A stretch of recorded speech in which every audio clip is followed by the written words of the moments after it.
In our neighboring country, Myanmar, civil war has taken a brutal turn, and the recent earthquake has pushed an already deep humanitarian crisis into a greater darkness. Very recently, our two neighbors have fought a short but very expensive war. Regrettably, we are spending billions of dollars in fighting wars, leaving millions of our people starving or struggling for basic needs. I thank the leaders of the two countries for agreeing to a ceasefire. And I hope for continued peace, stability, and coexistence in South Asia and beyond. Moreover, billions around the world are being displaced by climate change. Technological advances promise much, yet raise new ethical dilemmas. The rise of trade restrictions continue to challenge the very foundation of the free trade system. Economic inequalities are widening, often within societies as much as between them. Global trust is at risk. Trust is declining between nations, within societies, and even between citizens and institutions. In recent times, we witnessed such divisions, discontent, and instability in Bangladesh, Republic of Korea, that led to regime changes. In Bangladesh, we went through a transformational change by a massive uprising of students and the common people just a few months back. And consequently, my government came into the position to guide the country. We are working hard to fulfill the dreams and aspirations of our people, to ensure justice, equality, freedom, and dignity of people, and prepare for a free, fair, and credible election, aiming at a smooth transition to democracy. We believe this is a chance to correct the wrongs, build new institutions, and realize the dream for a fairer society. Despite multiple domestic challenges, Bangladesh is playing a role in contributing to global peace and security through participation in UN peacekeeping and peace-building missions, and hosting more than 1 million Rohingyas fleeing persecution in their homeland in Myanmar, purely on humanitarian ground. Asia, home to more than half of the humanity, sits at the epicenter of this uncertainty. It is also at the center of possibility at the same time. Challenges we face are formidable, and so is our collective strength.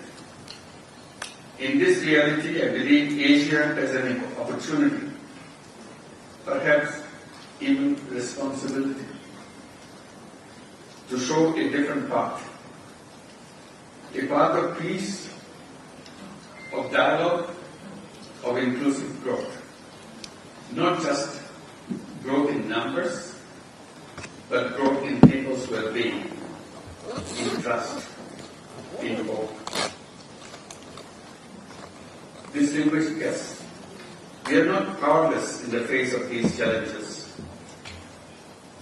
In fact, we are at a turning point in history. The choices we make today will decide what kind of world we leave for our children and grandchildren. That is why we must come together, not just to discuss problems, but to shape solutions. Solutions that are inclusive, fair, and rooted in our shared humanity. I often have been saying making money is happiness, but making all people happy is super happiness. We need to shift our focus from individual profits to collective well-being, from short-term gain to long-term vision. In my own country, from starting with Grameen Bank, with small loans given to poor women in the villages, to spreading social business ideas, social business ideas across the world, I have learned one thing very clearly. People are not born to suffer. People are born with unlimited potential.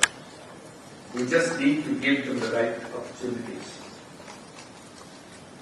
That's where I come and present a simple idea of creating a world of 3 zeros. Zero poverty, zero unemployment, and zero net carbon emissions. This is not a dream. This is a direction. A goal we can all work together. Governments, businesses, universities, and individuals. To get there, we need a new kind of economy. One that is built not only on competition, but also on competition. Not just on consumption, but on care. This is where social business comes in. A business that solves problems, all problems, not just making profits for the persons. Ladies and gentlemen, as we look to the future, I believe Asian nations can work together even more closely to address shared challenges and unlock new opportunities for prosperity and better life. We need to build a clear path towards a shared future and shared prosperity. To this end, we have to work together. First, convert Asia's interdependence into cooperation. Asia's diversity of economies, cultures, and political systems is both a strength and is a test. Our fates are increasingly intertwined. A supply chain disruption in one country ripples across borders. Environmental degradation in one part of Asia affects rainfall patterns in another country. Political instability in one region impacts global energy and trade flows. Our job is to convert this interdependency into cooperation, not conflict. To invest in shared prosperity is not a zero-sum rivalries. Second, forge robust economic and technical cooperation. Asia needs a stronger and sustainable way to finance its development. Regional development banks, financial institutions should take lead in funding our growing needs. Asia is still one of the least connected regions in terms of trade. This lack of integration holds back investment and business opportunities. We must act now to improve trade partnerships across the region. Asia should build a strong technology ecosystem, one that is inclusive, fair, and sustainable. Third, promote inclusion, empowerment, and sustainability. We must not forget the billions who still live on the margins, disconnected from the opportunities, vulnerable to shocks. My life's work has shown that poverty is not created by the poor. It is created by the system, by locking doors for the poor people. We must redesign that system.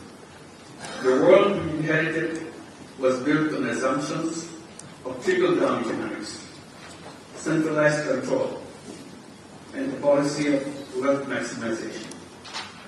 We need to build a new architecture, one that promotes inclusion, empowerment, sustainability at every level. This is where Asia can lead. Fourth, transform lives through investment in people. Let us invest not just in infrastructure and industrialization, but in people, through education, health, social business, digital access, and so on. Let us embrace the idea that profit and purpose can coexist, and that social business can transform lives where traditional markets and governments fail. Fifth, pursue green transition. Asia is both a victim and contributor to climate change. Rising seas threaten Bangladesh and the Pacific Islands.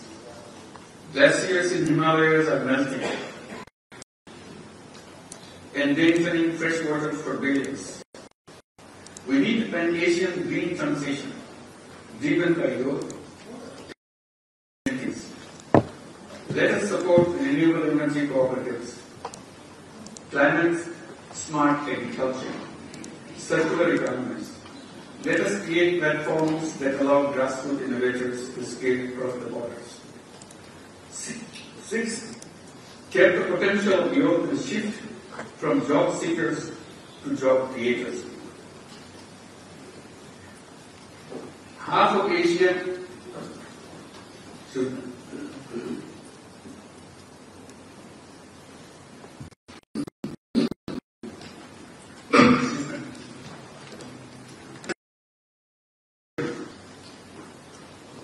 who are Asia's greatest strength. Their creativity and energy should be at the center of our efforts. Our youth are ready, but they need the tools, trust, and freedom to shape our own futures. Social business, digital platforms, and microfinance can unleash a new wave of grassroots-led innovation. I always encourage young people, do not wait to find a job. Create one. Be an entrepreneur. You have all the strength, all the possibilities of being a successful entrepreneur. Every human being is born as an entrepreneur, not as a job seeker. Do not just seek a paycheck. Build something that solves a problem. Be a job creator and be a social business creator. Finally, in a turbulent world, people's empowerment and grassroots leadership matters more than ever. Asia must offer not just economic strength, one that champions peace over power, cooperation over competition, sustainability over short-term gains. We must move from wealth concentration to wealth sharing, from capitalism for profit to a capitalism with purpose, or may even rename as an economy for the people. It's not capitalism. In my country, Bangladesh, we have seen how social business has uplifted millions. Let that be a lesson. When people are given dignity, trust, and a chance, they rise, they become free. Not just as workers, but as creators, as change makers. Platform of hope, Nikkei has created space for where dialogue leads solutions, and where trust is not just a word, but a goal we work together. The future of Asia is not just about economics or geopolitics. It's about people. It's about ideas. It's about the young people hoping to create a new world, completely different from the world we are born in. And it's about courage and creativity. Let us not be daunted by the turbulence around us. Let us see this as a call to rethink, to rebuild, and to rise together. Let us be guided not by fear, but by possibilities, not by power, but purpose. Let us have the courage to imagine a better world. Let us trust one another. Let us cooperate, not because we have to, but because we want to. The future of Asia is not written yet. Let us write it together, a different future. Bangladesh and Japan can work together in rewriting Asia's destiny, even world's destiny. Thank you very much. Remittance যোদ্ধাদের ঢাকায় বিশেষ ছাড়ে ready flat দিচ্ছে শতভাগ বিশ্বস্ত ও নির্ভরযোগ্য প্রতিষ্ঠান প্রবাসীর সিটি।